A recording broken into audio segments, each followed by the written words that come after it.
You've met my father and my brother. Back up here a little bit. They're trying to keep me comfortable. I'm fine with the sun. I grew up in Southern Nevada. Thank you. So, my wife Lisa and my children. I want to introduce them. Here's my wife, my beautiful wife, and my daughter Hallie, and my son Hayden, my other son Bowen. There's Brinkley and Emery. Where's Elias? Elias, come on, bud. Come on, there he is. He says, I don't want to go on stage, Dad. He's my 6-year-old. And then my mother and father-in-law, Tom and Melody, Mimi and Papa. And you've met my father and my mother. You all right, bud? He doesn't like this stuff, I guess. Anyway, I think it's important because someone very wise said that by their fruits you shall know them. And these are my fruit. This is the most important thing that I'll do in this life is raise my children and love my wife. And I'm so grateful for them. And I'm grateful for a wonderful mother and father-in-law who have been supportive from the very beginning of before I even married my wife. I love them very much. Thank you.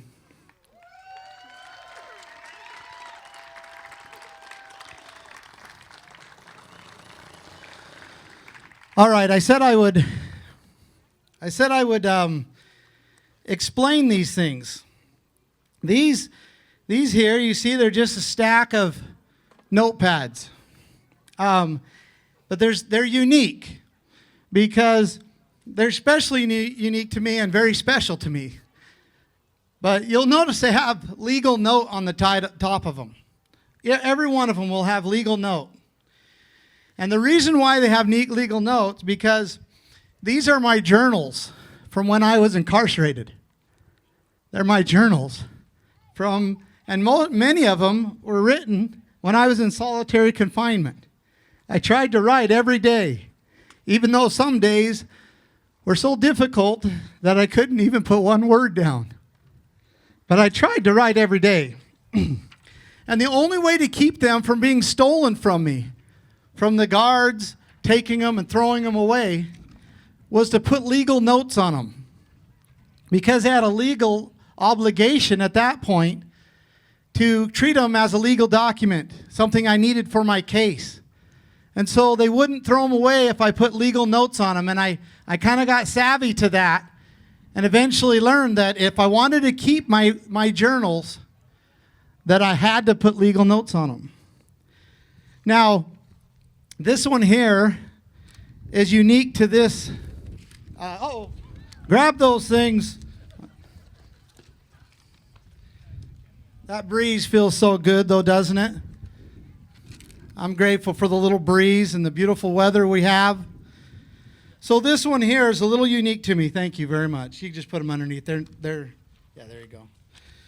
This one's unique to this event because if I go back here to September 1st, 2017, which, by the way, is my birthday, I wrote a few things. And at this time, when I wrote this, I was in solitary confinement. I'd been there for months and months and months. In 2017, I spent over half the year in solitary confinement in a concrete box, a 7x10 concrete box with no light, no out, no nothing. I didn't even shower for months and months and months, never left the cell. And on my birthday, I wrote a few things because I felt inspired to. I felt like it was put upon my heart to write. And remember, at this time, my family and I were facing 106 years of minimum sentencing. The federal government had spent $100 million trying to prosecute us. And our future looked pretty grim. But I felt inspired that day. And I wrote in my journal that at some time I feel inspired that I should run for governor of the state of Idaho. I also felt inspired at that time of what I should do and how I should do it. I felt that these thoughts were not my own thoughts, but they were thoughts motivating me, preparing me, and putting in my mind of what I should do at the time when the time was right. And I have them here today as a witness. And I looked over them time and time again, wishing the time it actually would never come. But ladies and gentlemen, the time has come. And so I'm announcing now that I will be running as governor for the great state of Idaho.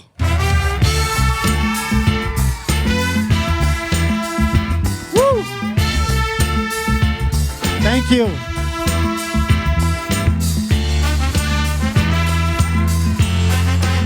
Pam's excited.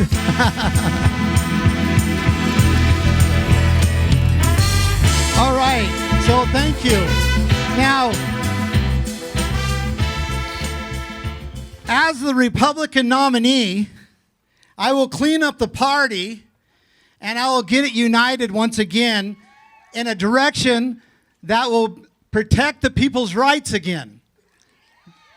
So I just want to thank you. Thank you for your support. Thank you for being here. However, I told you, everyone here, multiple times, that I would be making a big announcement. And I invited you here on the premise that I would be announcing something that was huge and that you would not want to miss. And frankly, the fact that I'm running for governor is not that big announcement. It's not the big announcement I was referring to. I need to put this mic to my mouth, it sounds like. After filling out my paperwork with the Secretary of State, I think it was pretty obvious to everyone what my intentions were as far as running for governor. I mean, I have to admit, I found it quite amusing that all I did was fill out some paperwork, online in fact, and within 24 hours it was literally international news. We had friends sending us articles from Europe, Asia, Australia, and all over the United States. We even have here today media from Europe, from Germany.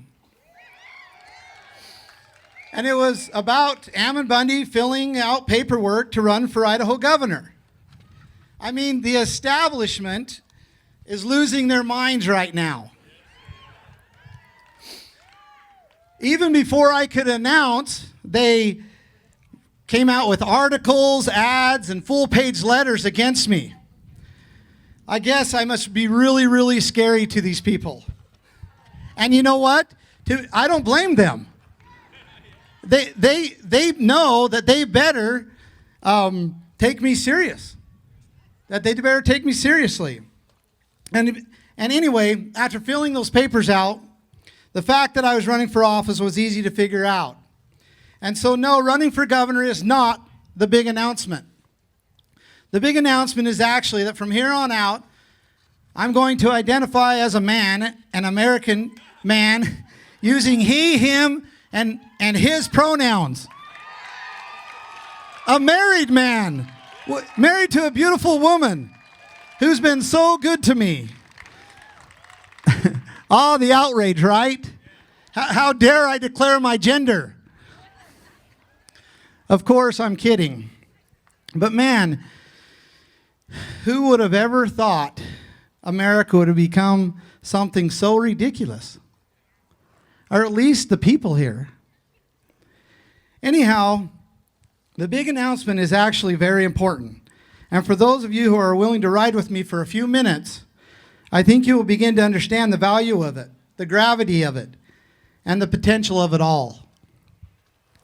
You see, I moved to Idaho right before I was thrown in federal prison for 2 years, along with my father and brothers. Idaho, to me, represents the best of what America was. Idaho was a conservative state with traditional family values, full of people of faith who carried guns, loved the Constitution, helped each other, and built businesses by the sweat of their own brow. That's where I wanted to live, and that's where I wanted to raise my family. I wanted to live in Idaho because Idaho meant and represented all the things that traditional conservative Americans want, their values and what we wanted it to be. When I first came home to Idaho from prison, never being convicted of even a misdemeanor, yet we suffered in solitary confinement for many, many months, never allowed once in 2 years to touch or have any physical contact with our wives or our little children. My friends, it was terrible. When the jury acquitted us and I came home to Idaho, all I wanted to do was be left alone and take care of my little family. I did not want anything to do with the government or anything like it. I even refused to register to vote. I just wanted to be left alone. However, as time went on, I could clearly see that those in power are never going to leave the people alone unless that power is limited. Now, after living in Idaho for many years, I have seen untold corruption firsthand in our government. And then going through the so-called COVID crisis of last year, it became even more clear to me that Idaho is going down the wrong path. Idaho is losing those elements that make us love her so much. In short, Idaho is sliding down the path and ceasing to be the Idaho that we love. I don't want that to happen. Do you want that to happen? I want Idaho to remain Idaho. Do you want Idaho to remain Idaho?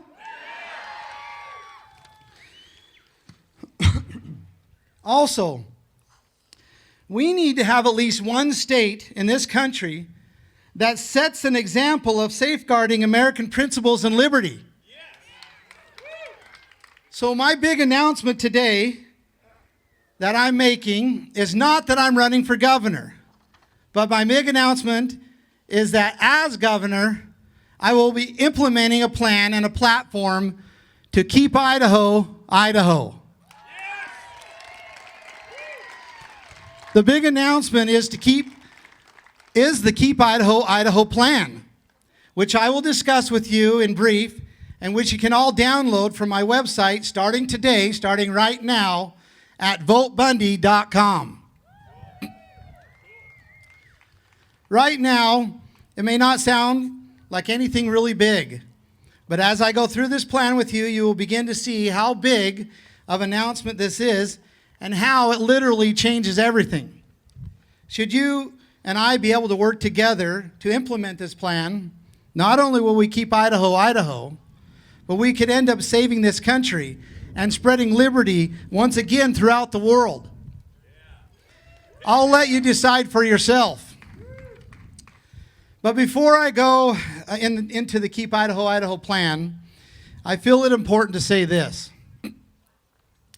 My whole life, I have done things people said I could not do or could not be done. To mention a few,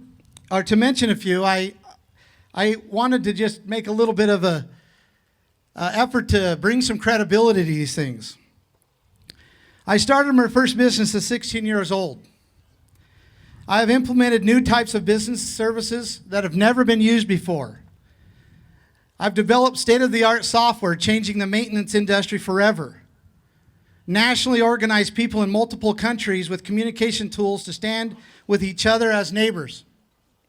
My family and I beat the federal government in federal court twice. In two of the most public trials in recent history. No family has ever done that before.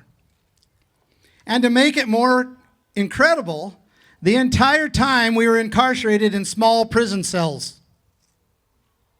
Now, don't think that any of this was done without God's help.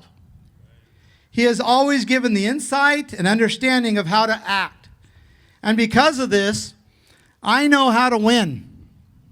I know how to get things done that many people say are impossible. My friends, I am not afraid to fight for you. You know that. You know I am not afraid to fight for you. I have been through the fires several times, and because of God's protection, I came out unscathed. I know that securing liberty for the people of Idaho is what I was built for. Now it's your choice. So with that being said, let's get into the big announcement, the Keep Idaho, Idaho plan.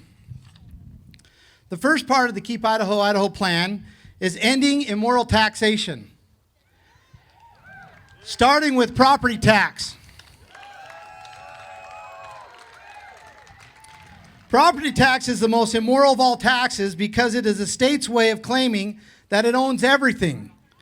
It is the state's way of deifying itself and never allowing the people to truly own their land, requiring you to pay an annual tax on your property forever, or it's forcefully taken away from you. Property tax makes you a renter forever, not an owner.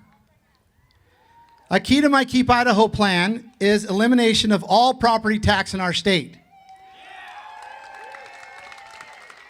And yes, there is a practical and a responsible way to do so. Second, personal income taxes. 9 states of America have no personal income tax, ranging from highly populated states like Florida and Texas to states with very little population like Wyoming and Alaska. Even our liberal neighbors to the west in Washington have no personal income tax. Idaho's personal income tax rate of 6.925% ranks us 26 among 50 states with higher income tax rates than even liberal states like Massachusetts, Colorado, or New Mexico. The fact that this tax still exists in Idaho is simply a clear demonstration that Republican establishment in Idaho has not advanced a true conservative agenda in the last 4 decades. I'm running for governor to finally put an end to all of this liberalism coming from the Republican Idaho establishment.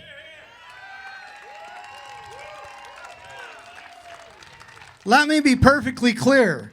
When I'm governor of Idaho, we will get rid of personal income tax. Taxes as a whole are always punitive as they take away from the person and the individual's productivity.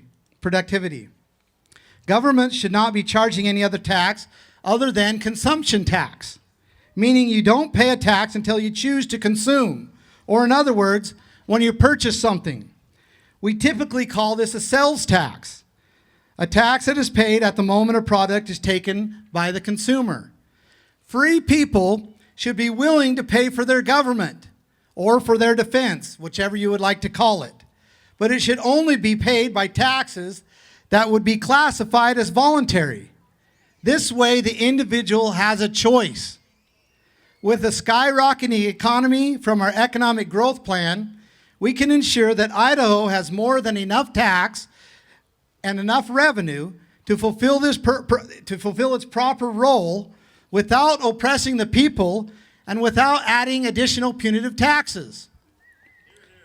Part 2. So you hearing what I'm saying? Part 2 of the Keep Idaho, Idaho plan is taking back Idaho's land. May not seem that very important to some people, but listen as I go through, as I explain how important it is. It is unbelievable, but the federal government currently has control over 63% of Idaho's land. And you know what that land represents. It represents wealth, represents jobs, financial peace, our culture, and security here in Idaho. Everything we eat, live in, wear, everything we need and benefit comes from the land. When you lose control of the land, you lose control of everything. You lose control of your independence, and you lose control of your future. When you got up today, what did you do? You probably put on some clothes. Where did those clothes come from? They come from the land, from the earth. You probably ate some breakfast. Where did that come from? You're living in your home. Where did that come from? You get in your car. You check your phone. Where did those resources to make those things come from?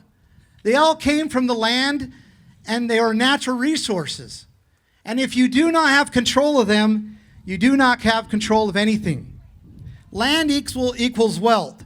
And in Idaho, it's untapped wealth that we can't take advantage of because the federal government has taken control of it. Imagine for a minute that you had $1 million in the bank, but the bank restricts access to 63% of it. Think about how much real money you would lose every year in missed opportunities because of your inability to access your own wealth. The same thing goes for the people of Idaho. Look, if it's our land, then it's our land, and it's our land.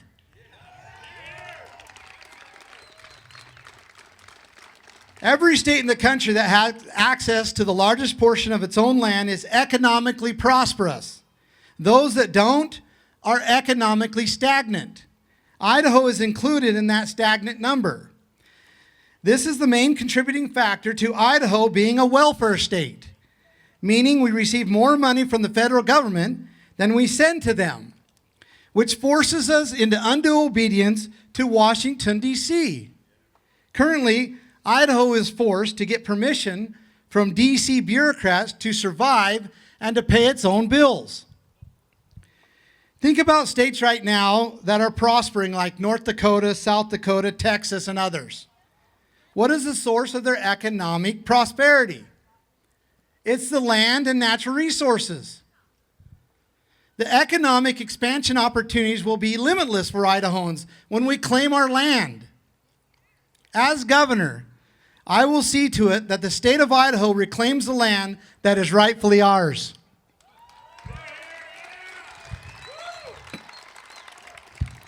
Idahoans can manage our own land. We don't need the federal government coming in and bullying us and telling us how we can or cannot use our own property.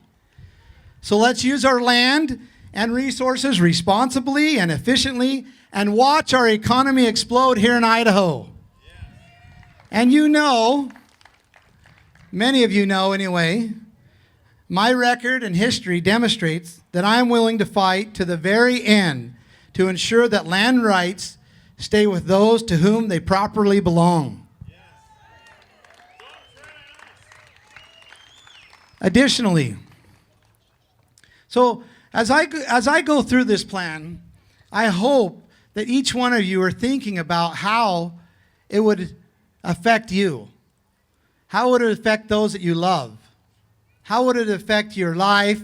How would it affect your children's life? How would it affect the future? How would it affect liberty?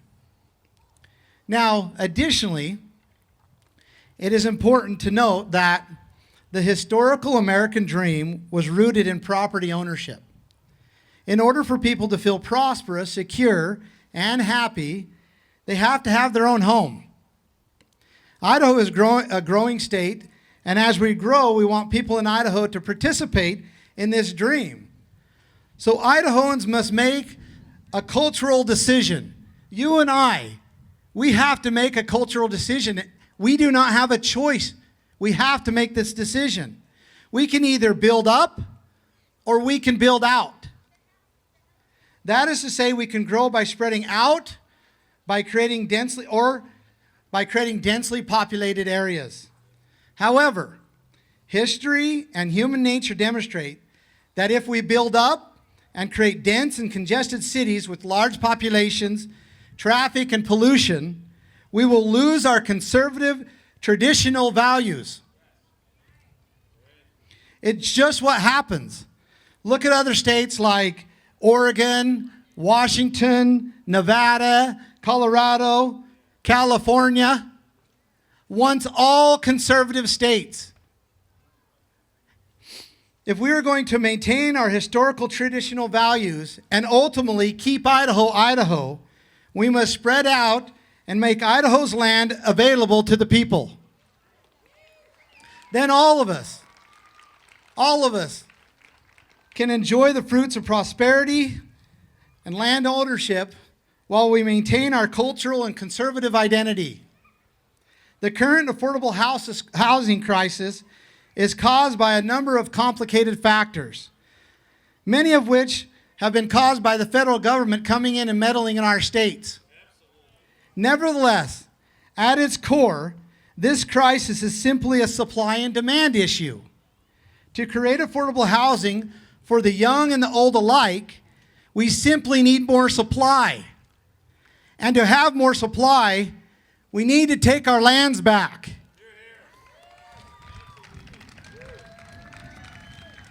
The third part of the Keep Idaho, Idaho plan is health, freedom, and body autonomy. There is no greater form of oppression and authoritarianism than when government takes control of your own body. It is absolute tyranny at its highest level. Unfortunately, both the federal government and the Idaho state government seem to think that they have power over you and over your body and can tell you what you can and cannot do with it. They even believe they have the authority to force you to do things with your body that you just don't want to. This is simply wrong and immoral. No person or government has authority over your body. Your body is yours and yours alone. No government can rightfully take what does not belong to them. They can't rightfully force you to take a medicine or a treatment that you don't want to take. And likewise, they have no right to prevent you from taking a medicine or a treatment that you want to take. Our current system is completely corrupt. This is driving Americans to other countries like Mexico, Panama, and Belize, and elsewhere seeking life-saving treatments that are illegal here in the United States of America. This should not be. People are also leaving their home states completely in order to avoid medical tyranny, where governments are forcing medical treatments and vaccinations. This is likewise immoral and wrong. And as governor, I will make Idaho the very first health freedom and body autonomy state.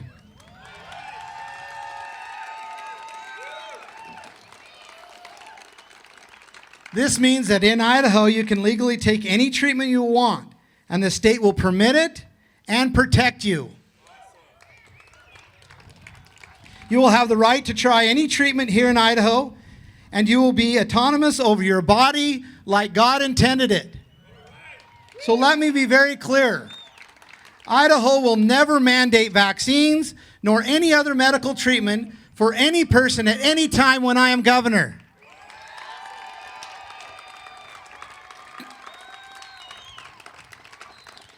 When it comes to vaccines, if you want to take one, you can. If you don't want to, you don't have to. That's just the way it is, and you won't be required to. Idaho will honor and protect your right to decide what you want to do with your body.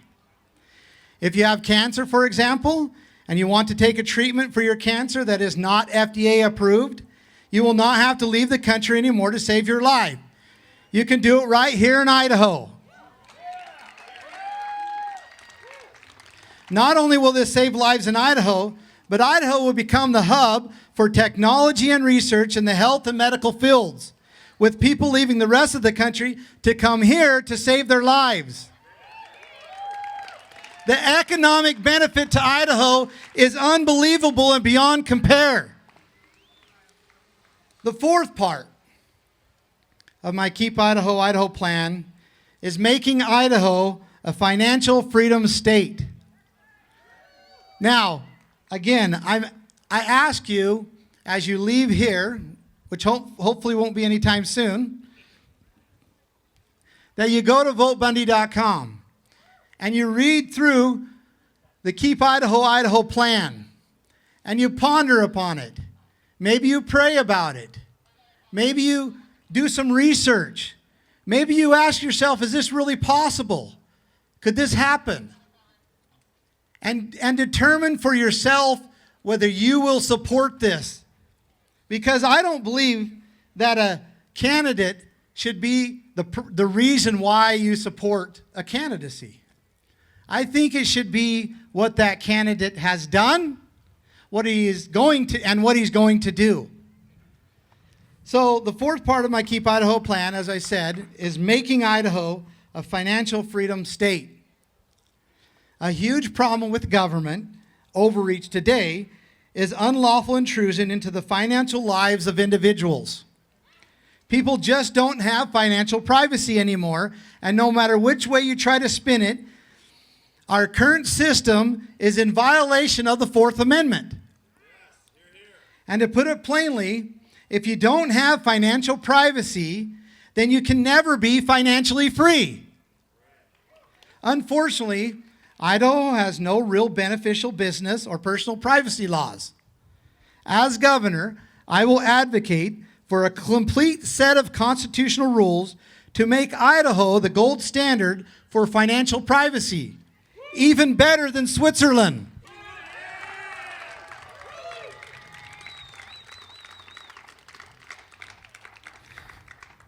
So what we hope to do, right, is that every person in Idaho becomes financially free, financially secure, and then guess what happens when when you become financially secure and free?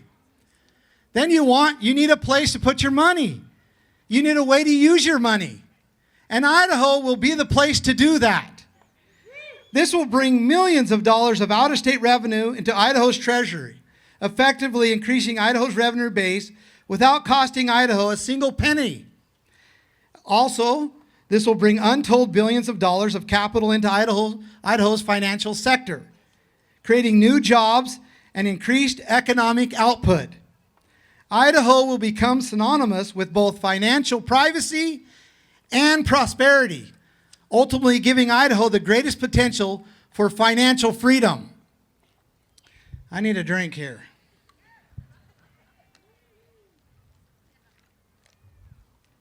Now, time will not allow me to talk about the other important topics in the Keep Idaho, Idaho plan. So go to votebundy.com and download it there, as I've said. The Keep Idaho, Idaho plan is just simple and responsible.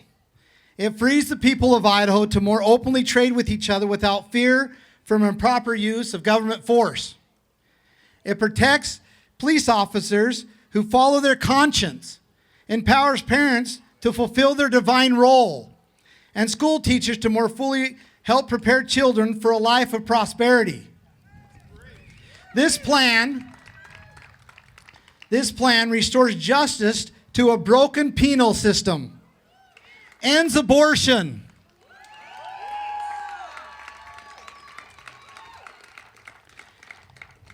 and empowers communities to practically fight drug abuse. The Keep Idaho, Idaho plan will open up entire new and prosperous industries in energy, healthcare, and agriculture. This plan will solve Idaho's affordable housing crisis while maintaining the rural culture that makes Idaho, Idaho. Overall, the Keep Idaho, Idaho plan will improve life, bring prosperity, empower and protect families, and secure the opportunity for happiness to every person living within the beautiful state of Idaho.